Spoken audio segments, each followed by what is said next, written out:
بسم الله الرحمن الرحيم. الحمد لله رب العالمين والعاقبة للمتقين والصلاة والسلام على سيد الأنبياء والمرسلين سيدنا ومولانا محمد وعلى آله وأصحابه أجمعين. أما بعد فقد قال الله تبارك وتعالى في القرآن المجيد: أعوذ بالله من الشيطان الرجيم. بسم الله الرحمن الرحيم. وسارعوا إلى مغفرة من ربكم وجنة عرضها السماوات والأرض أعدت للمتقين الذين ينفقون في السراء والضراء والكاظمين الغيظ والعافين عن الناس والله يحب المحسنين. وقال الله تبارك وتعالى: واعبدوا الله ولا تشركوا به شيئا وبالوالدين إحسانا وبذي القربى واليتامى والمساكين والجار ذي القربى والجار الجنب والصاحب بالجنب وابن السبيل. وقال الله تبارك وتعالى: ولا تسبوا الذين يدعون من دون الله فيسبوا الله عدوا بغير علم. وقال الله تبارك وتعالى: ولا تستوي الحسنة ولا السيئة ادفع بالذي هي أحسن فإذا الذي بينك وبينه عداوة كأنه ولي حميم. صدق الله العظيم. وعن أبي أمامة الباهلي رضي الله تعالى عنه قال: أنا زعيم ببيت في ربض الجنة لمن ترك المراء وإن كان محقا، وببيت في وسط الجنة لمن ترك الكذب وإن كان مازحا، وببيت في أعلى الجنة لمن حسن خلقه أو كما قال عليه الصلاة والسلام. میرے محترم بزرگوں اور عزیز ساتھیوں، خطبے کے بعد میں نے مختلف آیات اور ایک روایت تلاوت کی ہے جس کا مفہوم جو ہے ہر ایک کا وہ حسن خلق سے متعلق ہے.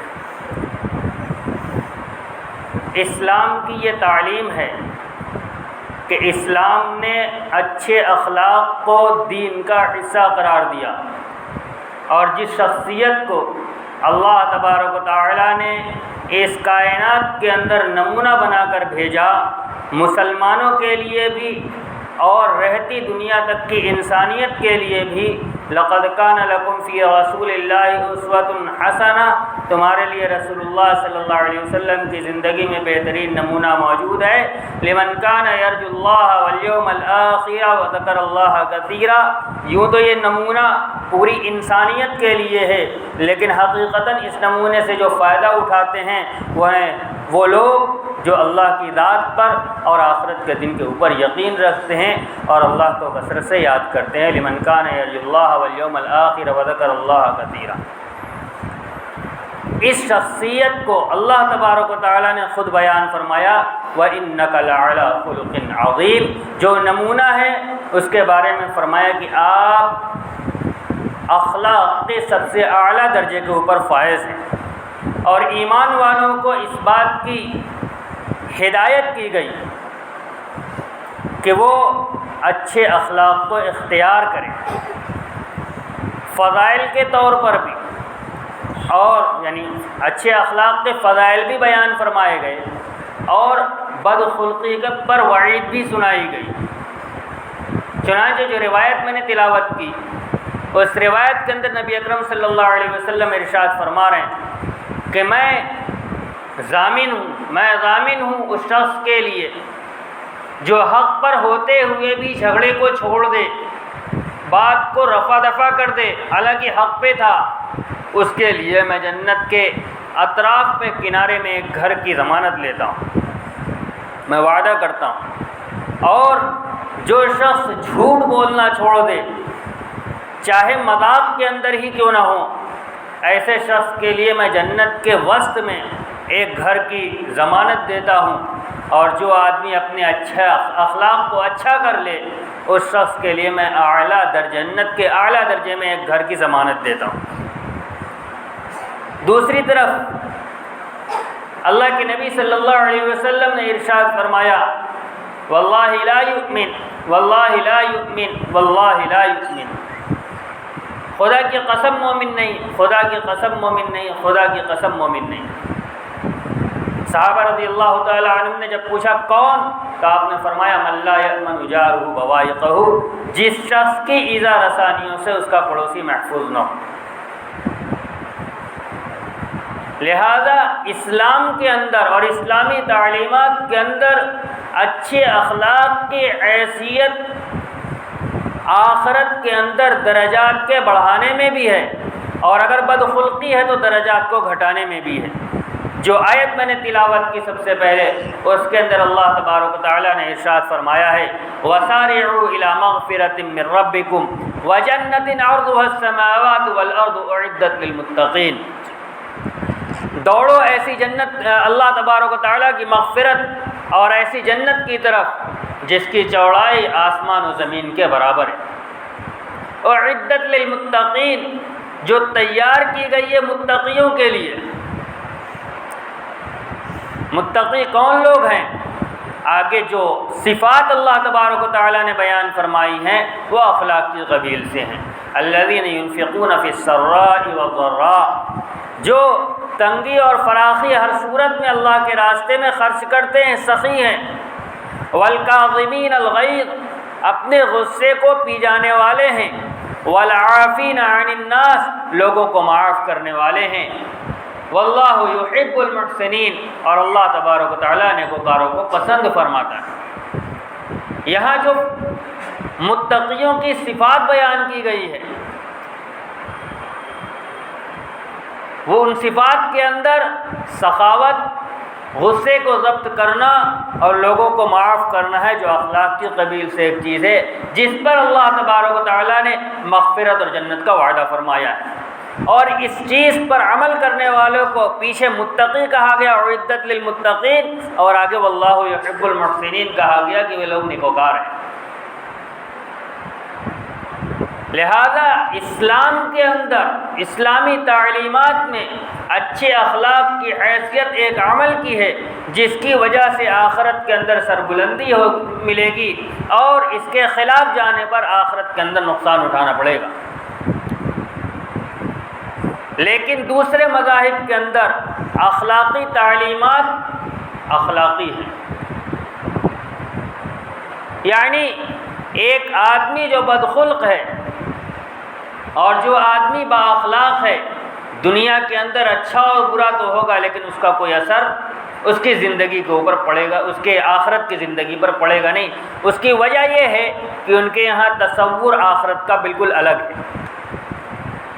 بہرحال میں عرض یہ کر رہا تھا کہ اسلام کے اندر اچھے اخلاق کی جو تعلیم دی گئی ہے اس کی بنیاد پر آخرت کے درجات کا تعین ہوگا۔ چنانچہ روایات کے اندر حضرت نبی اکرم صلی اللہ علیہ وسلم نے دو واقعہ مروی ہے۔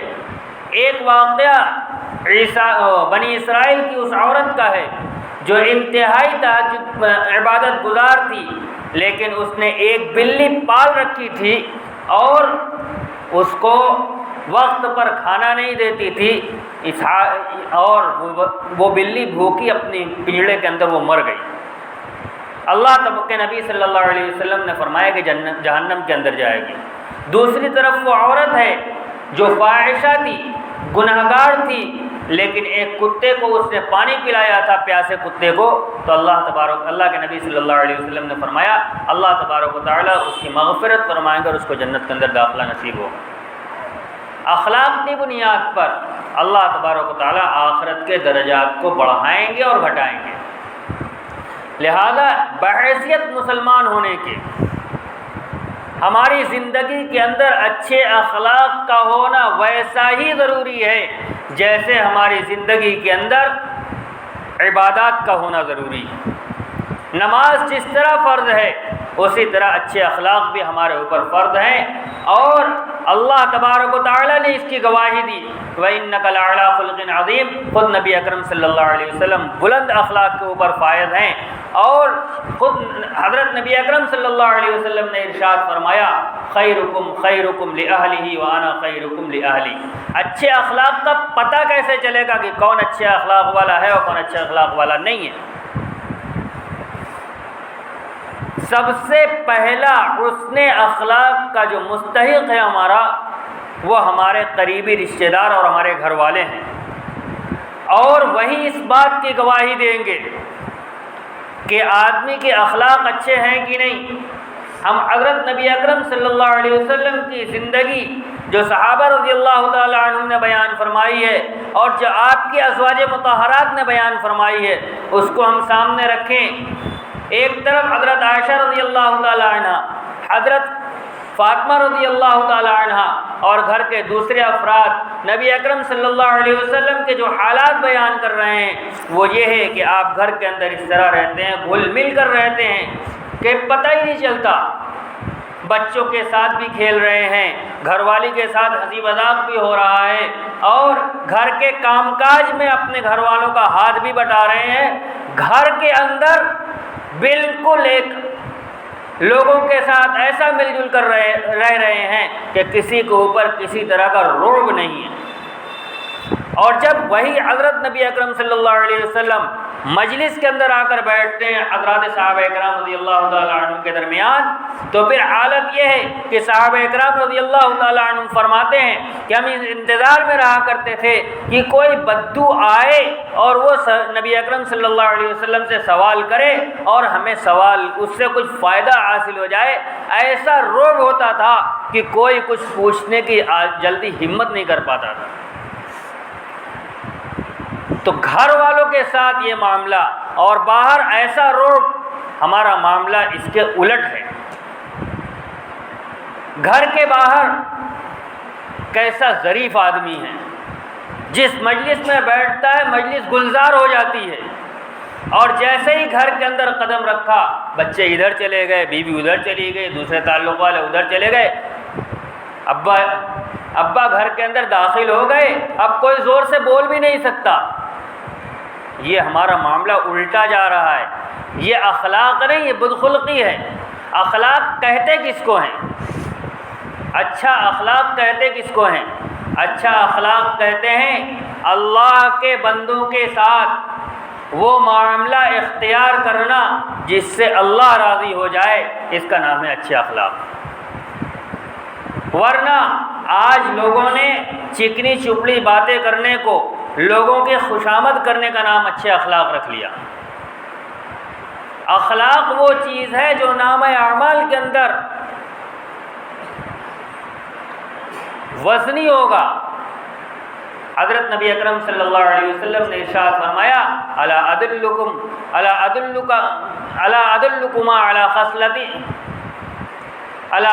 علی خصلتین ہما اخف علی الظہر واثقل فی المیزان۔ غالباً ابو ذر غفاری رضی اللہ تعالی عنہ صاحب نے ارشاد فرمایا تھا کیا میں تمہیں دو ایسی چیزیں نہ بتلا دوں جو عمل کے اعتبار سے تو بڑی ہلکی ہیں لیکن نام میزان عمل کے اندر بہت بھاری ہیں؟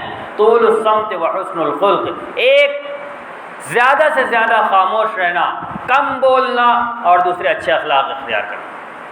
لہذا ایک مسلمان کی زندگی کے اندر اچھے اخلاق ہونے چاہیے۔ کس کے ساتھ اس اخلاق کا مظاہرہ کرنا ہے؟ پوری انسانیت بلکہ پوری مخلوق کے ساتھ۔ اللہ کے نبی صلی اللہ علیہ وسلم نے ارشاد فرمایا الراحمون یرحمہم الرحمن ارحموا من فی الارض یرحمکم من فی السماء۔ رحم کرنے والوں کے ساتھ رحمان بھی رحم کرتا ہے۔ تم زمین والوں پر رحم کرو، آسمان والا تم پر رحم کرے گا۔ دوسری جگہ آپ نے ارشاد فرمایا الخلق عیال اللہ، پوری مخلوق اللہ کا کنبہ ہے۔ وَأَحَبُّ الْخَلْقِ إِلَى اللَّهِ أَحْسَنُهُمْ إِلَىٰ عِيَالِهِ، اللہ تبارک و تعالیٰ کے نزدیک اللہ کی مخلوق میں سب سے زیادہ محبوب وہ شخص ہے جو اللہ تبارک و تعالیٰ کے کنبے کے ساتھ، اس کی مخلوق کے ساتھ اچھا سلوک کرنے والا ہے۔ ہر ایک کے ساتھ اس نے سلوک کیا جائے گا، لیکن حالات کی بنیاد پر کبھی کوئی چیز اور کبھی کوئی چیز اہمیت کی حامل ہو جاتی ہے۔ پہلے تھوڑا سا ہم اپنے ملک کی تاریخ کی طرف نظر کریں۔ ہمارا ملک مغلوں کی حکومت کے بعد، مغل اس ملک کے اندر آئے، انہوں نے اس ملک پر حکومت کی، یہ مسلمانوں کی حکومت تھی، لیکن انہوں نے مذہبی رواداری کو قائم رکھا۔ اسی رواداری کا نتیجہ تھا کہ اکبر حد اعتدال سے آگے بڑھ گئے اور انہیں دین الہی کے نام سے مذہب جاری کر دیا تھا۔ اور پھر مغلوں کے بعد اس ملک کے اوپر انگریزوں کا قبضہ ہوا۔ جب انگریزوں کا قبضہ ہوا اور سن 1799 کے اندر سلطان ٹیپو کی صورت میں آخری جو امید تھی کہ اس ملک سے انگریزوں کو بھگا دیا جائے گا، وہ بھی ختم ہو گئی۔ اس کے بعد اور انگریزوں کا تقریباً پورے ملک کے اوپر تسلط ہو گیا۔ جو ریاستیں موجود تھیں وہ برائے نام موجود تھیں۔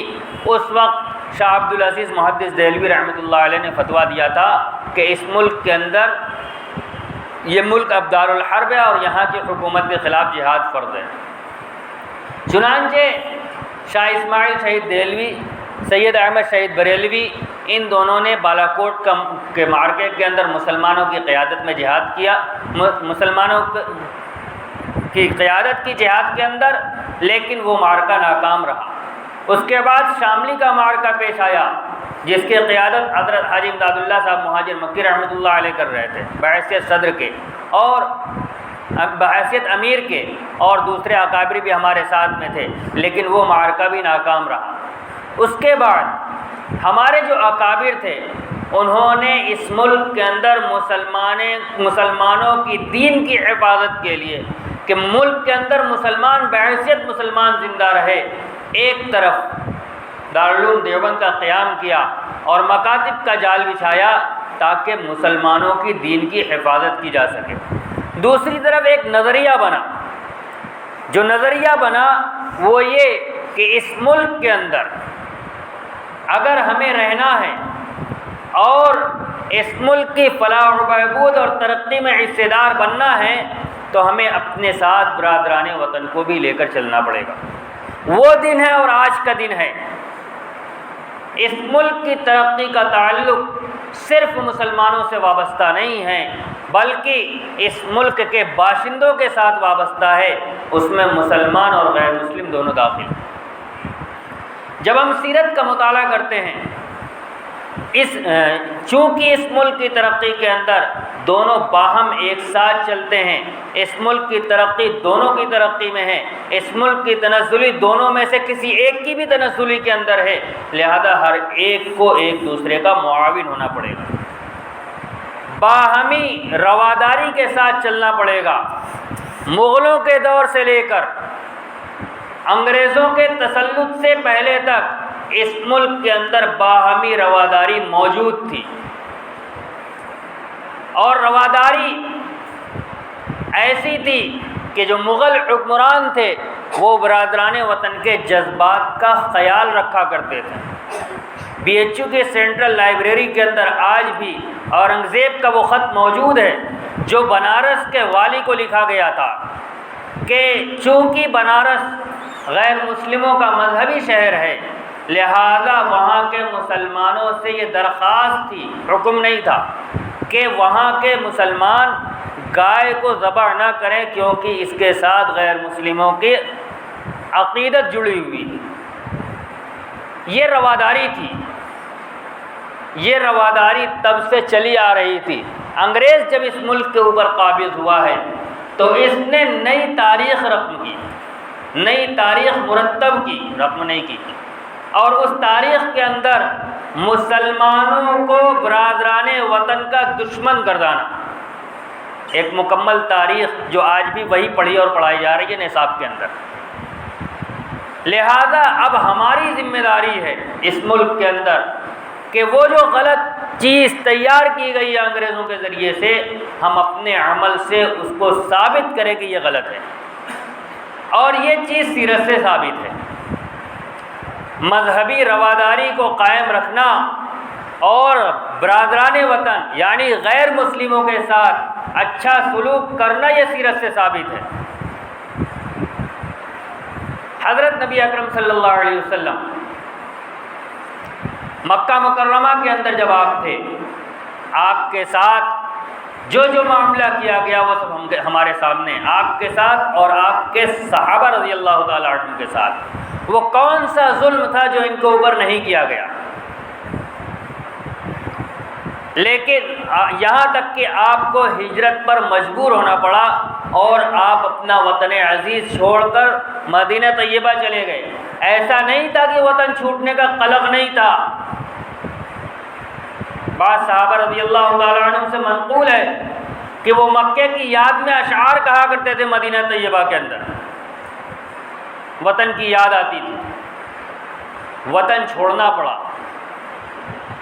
وہی لوگ جنہوں نے حضرت نبی اکرم صلی اللہ علیہ وسلم اور آپ کے صحابہ اکرام رضی اللہ تعالیٰ عنہ کے اوپر ظلم کے پہاڑ توڑے تھے، غزوہ بدر کے اندر انہی میں سے 70 لوگ قید ہو کے آ گئے۔ اب موقع تھا ایک ایک ظلم کا بدلہ لیا جاتا، لیکن نبی اکرم صلی اللہ علیہ وسلم نے صحابہ اکرام رضی اللہ تعالیٰ عنہ کے حوالے کیا۔ قید خانہ تو اس زمانے میں جیل تو تھی نہیں، 2 صحابی ان کے ساتھ، 2 صحابی ان کے ساتھ، 2 صحابی ان کے ساتھ، سب کے حوالے کر دیے گئے، اور آپ نے ہدایت کی کہ ان کے ساتھ اچھے اخلاق سے پیش آنا، اچھا برتاؤ کرنا۔ ان قیدیوں میں سے ایک مصعب بن عمیر رضی اللہ تعالیٰ عنہ کے عزیز بھی تھے۔ وہ فرماتے ہیں کہ جن انصاری صحابی کے یہاں مجھے قید میں رکھا گیا تھا، جب کھانے کا وقت ہوتا تو وہ لوگ باہر سے اچھا کھانا لے کر آتے، روٹی اور سالن وہ تو ہمارے سامنے رکھتے، اور اپنے لیے کھجور اٹھا کر لے کے چلے جاتے، وہ لوگ کھجور استعمال کرتے۔ کہتے ہیں کہ مجھے بڑی شرم آتی کہ میں تو ان کے خلاف لڑنے کے لیے آیا تھا، انہیں مارنے کے لیے آیا تھا، جب میں ان کی قید میں آیا ہوں تو یہ لوگ میرے ساتھ ایسا سلوک کر رہے ہیں۔ کہتے ہیں کہ میں کوشش بھی کرتا کہ روٹی ان کے حوالے کر دوں، میں کھجور استعمال کر لوں، تو وہ اس پر راضی نہ ہوتے اور کہتے کہ حضرت نبی اکرم صلی اللہ علیہ وسلم نے ہمیں تمہارے ساتھ اچھا سلوک کرنے کا حکم دیا۔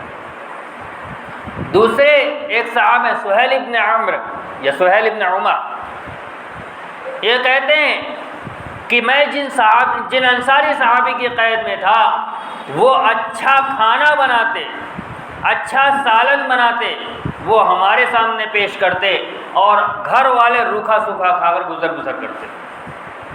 یہ ہے رواداری، اور اس کی تعلیم نبی اکرم صلی اللہ علیہ وسلم نے دی ہے۔ یہی وہ چیزیں تھیں جن کو دیکھ کر غیر مسلم جوق در جوق اسلام کے اندر داخل ہوئے۔ اسلامی تعلیمات کے اوپر مکمل طور پر صحابہ اکرام رضی اللہ تعالیٰ عنہ نے عمل کیا۔ اور پھر آگے چلیے، حضرت عمر رضی اللہ تعالیٰ عنہ کا دور خلافت ہے، کیا اخلاق پیش کیا ہے۔ اس وقت فلسطین فتح ہو چکا ہے، اس دوران اور فلسطین جب فتح ہوا ہے تو وہاں کے لوگوں کے اوپر جزیہ عائد کر دیا گیا۔ جزیہ کیا ہوتا ہے؟ یہ وہ لفظ ہے جس کو آج کے زمانے کے اندر بہت بدنام کیا جا رہا ہے، اس لیے کہ آج کے زمانے کے اندر ٹیکس، جزیہ کا ترجمہ کیا گیا ٹیکس، اور ٹیکس کا مطلب ہوتا ہے وہ چیز جو زبردستی وصول کی جائے، چاہے دینے والا تیار ہو چاہے نہ ہو۔ جزیہ کیا ہے؟ جزیہ کا لفظی ترجمہ ہوتا ہے بدلہ۔ کس چیز کا بدلہ ہے؟ جب کسی جگہ پر اسلامی حکومت قائم ہوتی ہے تو اسلامی حکومت قائم ہونے کی 2 صورتیں ہوتی ہیں، بلکہ جہاد کی 3 صورتیں ہیں۔ کسی جگہ اسلامی لشکر جہاد کے لیے گیا اور تو اس کا سب سے پہلا کام ہے کہ ان کے سامنے اسلام پیش کرے گا۔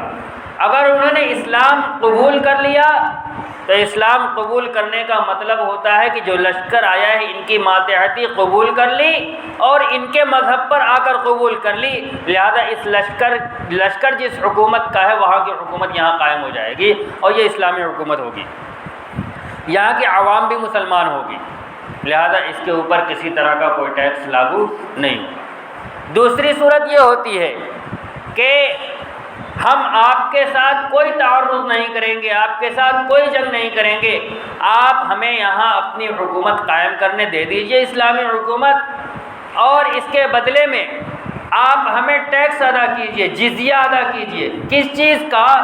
جب تک یہاں ہماری حکومت رہے گی تب تک آپ کے جان کی، مال کی حفاظت ہماری ذمہ داری ہے، اس کے بدلے میں آپ ہمیں اس کا عوض ادا کریں گے، بدلہ ادا کریں گے، اس کا نام جزیہ ہے۔ لہذا اگر اسلامی حکومت اس درجے پر نہیں ہے کہ غیر مسلمین کے جان و مال کی عزت و آبرو کی حفاظت کر سکے تو وہ جزیہ وصول نہیں کرے گی، حکومت اسی کی رہے گی، جزیہ وصول نہیں کرے گی۔ یہی صورت پیش آئی فلسطین کے اندر، جب پہل حکومت قائم ہوئی، حضرت عمر رضی اللہ تعالیٰ عنہ پہنچے ہیں وہاں پر اور وہاں کے لوگوں نے چابی حوالے کی ہے، تو وہاں کے جو غیر مسلم عوام تھی ان کے اوپر جزیہ لگایا گیا۔ لیکن پھر ایک دور آیا کہ روم کے بادشاہ نے حملہ کر دیا اور اسلامی حکومت اس کے اندر مشغول ہو گئی، تو جو جزیے کی رقم اس سال کی وصول ہوئی تھی وہ رقم واپس کر دی گئی، یہ کہہ کر چونکہ ہم ادھر مشغول ہیں لہذا اس وقت ہم تمہاری عزت، جان و مال کی حفاظت نہیں کر سکتے، لہذا اس سال کا جزیہ ہم وصول نہیں کریں گے۔ یہ اخلاق تھا۔ تو اس سے متاثر ہو کر وہاں کے جو غیر مسلم تھے انہوں نے یہ دعا کی تھی کہ چونکہ وہ بھی ماننے والے تھے، آسمانی مذہب کے عیسائی تھے، کہ اللہ تبارک و تعالیٰ رومیوں کے خلاف تمہیں فتح عطا فرمائے اور ہمیں تمہاری ماتحتی میں رہنا نصیب فرمائے۔ یہ ان کی دعا تھی۔ غیر مسلمین کے ساتھ صحابہ رضی اللہ تعالیٰ عنہم نے، خود نبی اکرم صلی اللہ علیہ وسلم نے جو معاملہ کیا ہے وہ تاریخ میں سنہرے حروف کے ساتھ رقم ہے، جس کی سب سے بڑی مثال فتح مکہ کا موقع ہے۔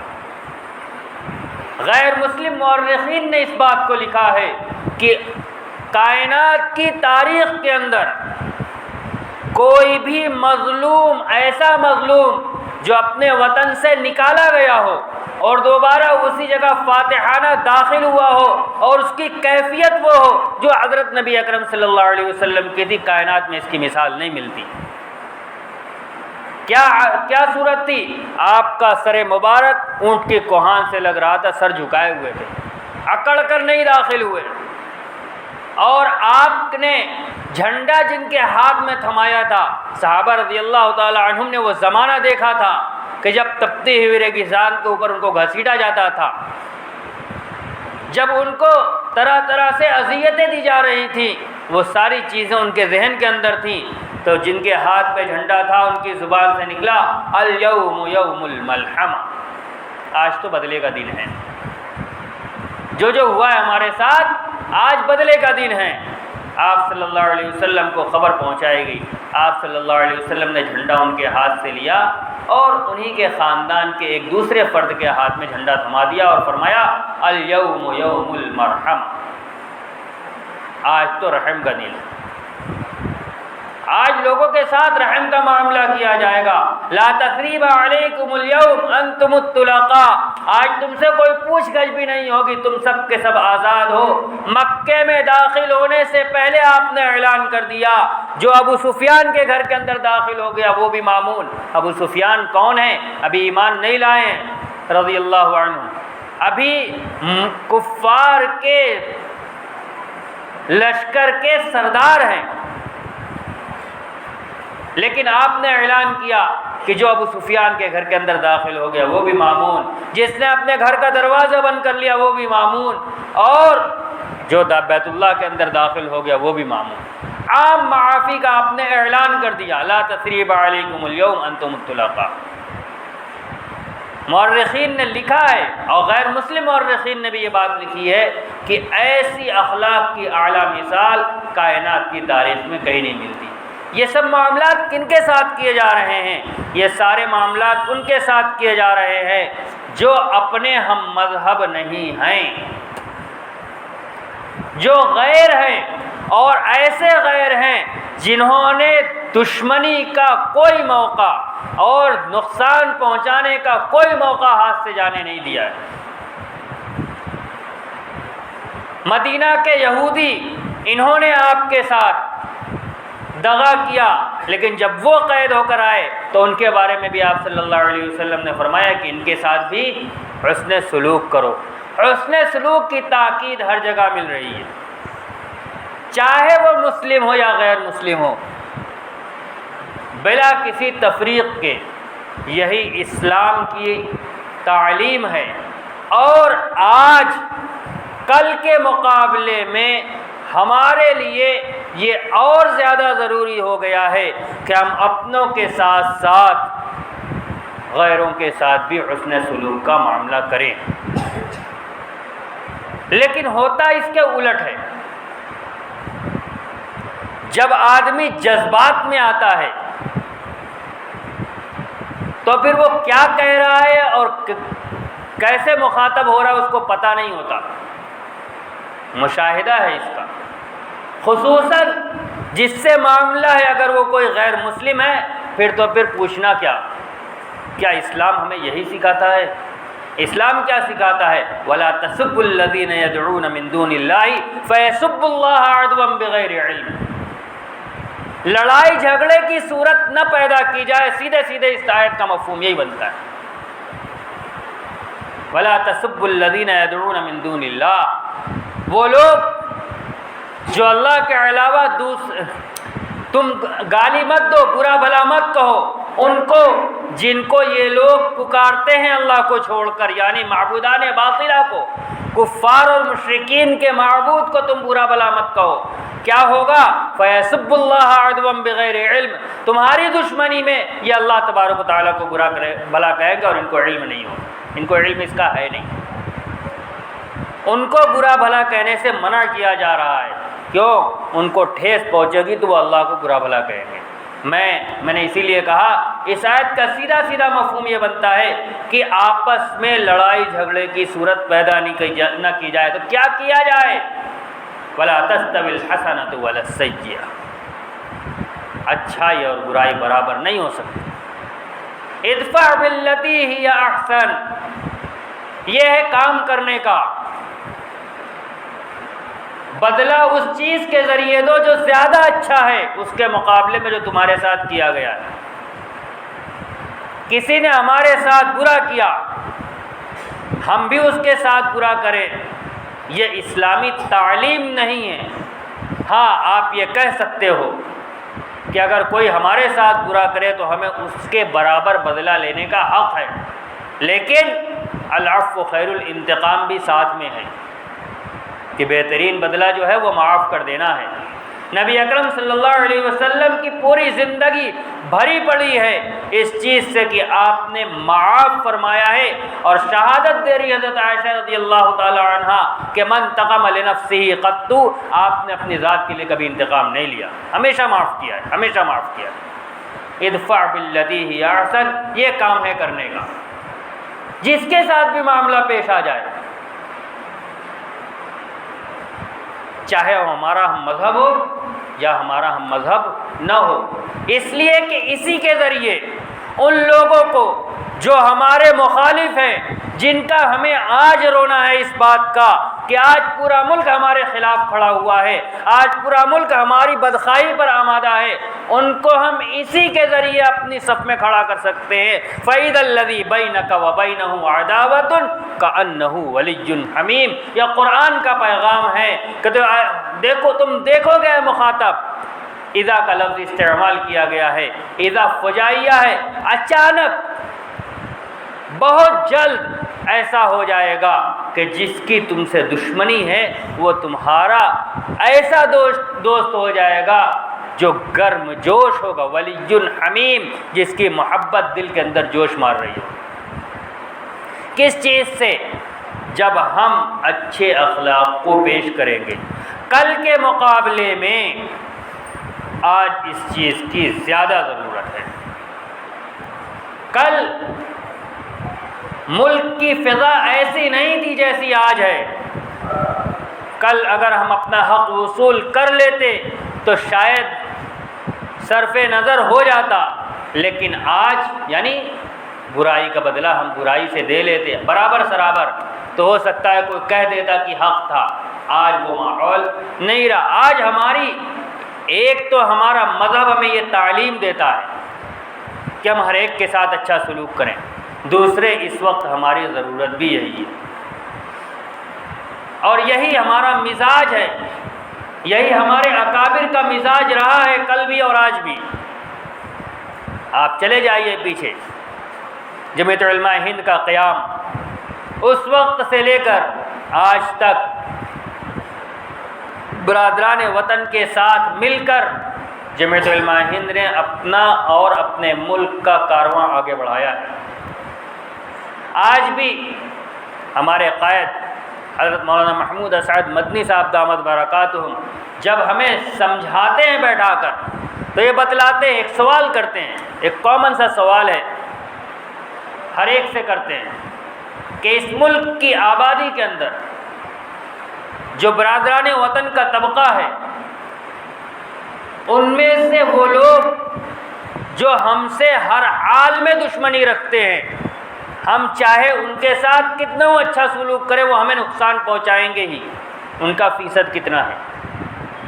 وہ لوگ جو ہر حال جو ہمارے حالات سے اچھی طرح واقف ہیں اور وہ یہ سمجھتے ہیں کہ جو بات بیان کی جا رہی ہے مسلمانوں کے بارے میں وہ غلط ہے، یہ اچھے لوگ ہیں، اس کا فیصد کتنا ہے؟ اور وہ لوگ جو نہ ادھر ہے اور نہ ادھر ہے، بیچ میں ہے، ان کا فیصد کتنا ہے؟ ایک انصاف پسند آدمی ہر حال میں یہ کہے گا یہ بیچ والا جو طبقہ ہے یہ سب سے زیادہ ہے، جو نہ ادھر ہے نہ ادھر ہے، وہ حالات کی بنیاد پر اپنے فیصلے لیتا ہے۔ اگر اس کو یہ نظر آیا کہ مسلمان بد اخلاق ہیں، جو بتایا جاتا ہے ویسے ہی ہیں، تو پھر اس کا جھکاؤ ادھر ہو جائے گا۔ اور اگر مسلمانوں نے اپنے حالات ایسے پیش کیے کہ پتہ چلے کہ نہیں جو بیان کیا جا رہا وہ غلط، تو ان کی ہمدردی ہمارے ساتھ ہو جائے گی۔ ان کا یہ سوال ہوتا ہے حضرت کا کہ بتاؤ ہمیں کیا کرنا چاہیے؟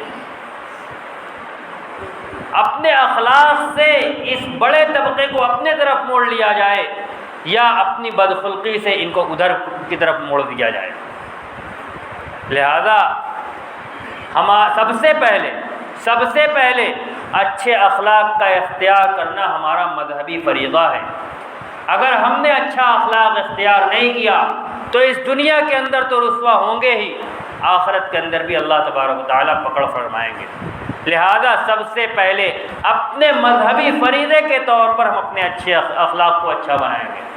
دوسرے نمبر پر وہ جو نفرت انگریزوں نے بوئی ہے، جس کی آبیاری آج کی فسطائی طاقت کر رہی ہے، ہمیں اپنے اخلاق سے اس کا جواب دینا ہے اور برادران وطن کو یہ بتلانا ہے کہ حقیقت میں مسلمان بدخلق نہیں ہوتا، حقیقت میں مسلمان غیروں کے ساتھ جابرانہ سلوک نہیں کرتا۔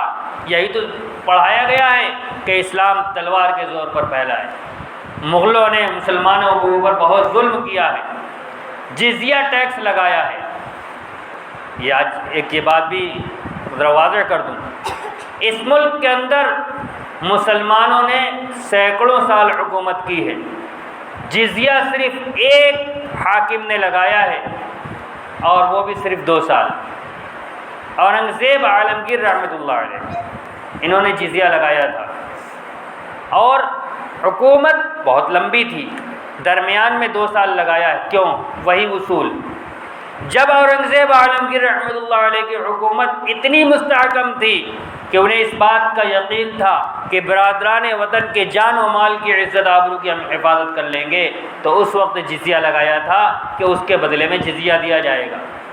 2 سال کے بعد جب حکومت کمزور ہوئی اور انہیں اس بات کا شبہ ہوا کہ معلوم نہیں آگے میں حفاظت کر پاؤں گا کہ نہیں، جزیہ ٹیکس اٹھا لیا۔ ٹیکس میں میری زبان سے بھی نکل رہا ہے چونکہ عام طور پر یہی کہا جا رہا ہے، جزیہ اٹھا لیا۔ کیوں؟ جس چیز کے عوض میں جزیہ تھا اس کی اب طاقت میرے پاس ہے۔ لہذا کل بھی ہمارا یعنی جمعیت علماء ہند کا مزاج یہی تھا کہ اس ملک کے اندر برادران وطن کے ساتھ رواداری، ان کے ساتھ باہمی خیر خواہی اور خیر سگالی کے ساتھ اگر رہا جائے تو اس میں ہماری بھی ترقی ہے، ملک کی بھی ترقی ہے۔ کل بھی یہی مزاج تھا، آج بھی یہی مزاج ہے اور اسی مزاج کے ساتھ چل رہے ہیں۔ ورنہ جذبات کے پیچھے چلنے میں ہمیشہ ہم نے نقصان اٹھایا ہے۔ میں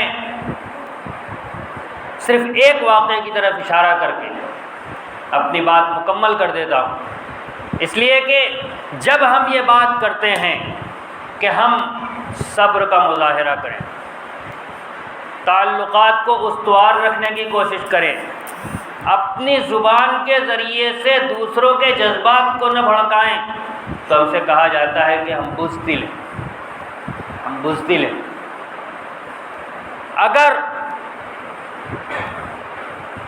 جذبات کا سہارا لیا جائے اور جذبات کے پیچھے چلا جائے تو کیا ہوتا ہے؟ آج اس ملک کے اندر مسلمان پریشان ہیں، یہ حقیقت ہے، اس سے انکار نہیں کیا جا سکتا۔ اس کی وجہ کیا ہے؟ اس کی بنیادی وجہ جو ہے وہ تقسیم ہے۔ تقسیم جو ہوئی ہے وہ جذبات کے نتیجے میں ہوئی ہے۔ کچھ لوگ کھڑے ہوئے، انہوں نے اسلام کا اور لا الہ الا اللہ کا حوالہ دے کر ملک کو تقسیم کرنے کی بات کی اور ملک تقسیم ہو گیا۔ اس دن جس دن ملک تقسیم ہوا ہے اس دن سے لے کر آج تک مسلمانوں کی فصلیں کاٹی جا رہی ہیں۔ وجہ وہی بنا ہے۔ کیوں؟ اور جو لوگ اس ملک کو تقسیم کرا رہے تھے، جو اس کے حامی تھے، ان میں سے ایک صاحب کا بیان تھا جب ان سے پوچھا گیا، اس وقت نام میرے ذہن میں نہیں ہے، غالباً سہارنپور کے تھے، کہ ملک تقسیم ہو جائے گا، آپ اپنا ملک لے کر چلے جاؤ گے، یہاں کے مسلمانوں کا کیا ہوگا؟ تو انہوں نے کہا تھا کہ ہم تو یہاں کے مسلمانوں کے اوپر فاتحہ پڑھ کر جا رہے ہیں، اس لیے کہ وہ یا تو قتل کر دیے جائیں گے یا مرتد بنا لیے جائیں گے، اس ملک کے اندر مسلمانوں کا کوئی مستقبل نہیں۔ یہ جذبات ہی تو تھا کہ اللہ کے نام پر اور کلمہ کے نام پر لوگوں کو بھڑکایا اور مسلمانوں کی قبر کھود کر جا رہے ہیں، خود کہہ رہے ہیں۔ وہ دن ہے اور آج کا دن ہے۔ اس وقت جن لوگوں نے یہ کہا تھا کہ نہیں یہ چیز مسلمانوں کے لیے نقصان دہ ہے، ان کے سامنے وہ کام کیا گیا جس کو آج بیان کرتے ہوئے شرم آتی۔ وہ نقصان آج تک ہم جھیل رہے ہیں۔ دوسرا جذبات آپ کے علاقے کا،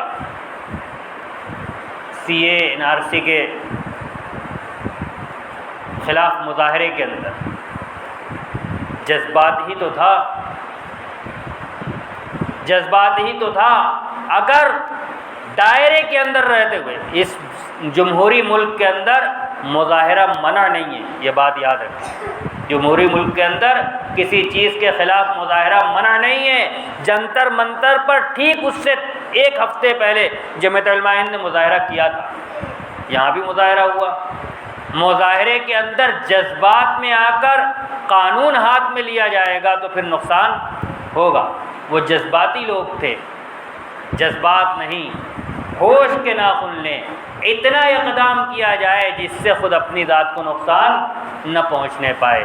لہذا آج اپنے جذبات کو قابو رکھ کر برادران وطن کے ساتھ حسن خلق اور صبر کے ساتھ زندگی گزاری جائے تو وہ جو بیچ کا طبقہ ہے وہ انشاءاللہ ہمارے حق ہمارے ساتھ کھڑا رہے گا، اور ان جگہوں پر جہاں ہم اپنے آپ کو بے سر و سامان پا رہے ہیں، وہاں وہ ہماری حمایت کے لیے آئیں گے۔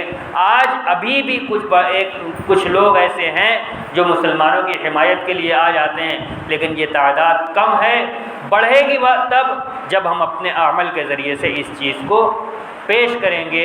اللہ تبارک و تعالی ہمیں توفیق عطا فرمائے۔ وآخر دعوانا ان الحمد للہ رب العالمین۔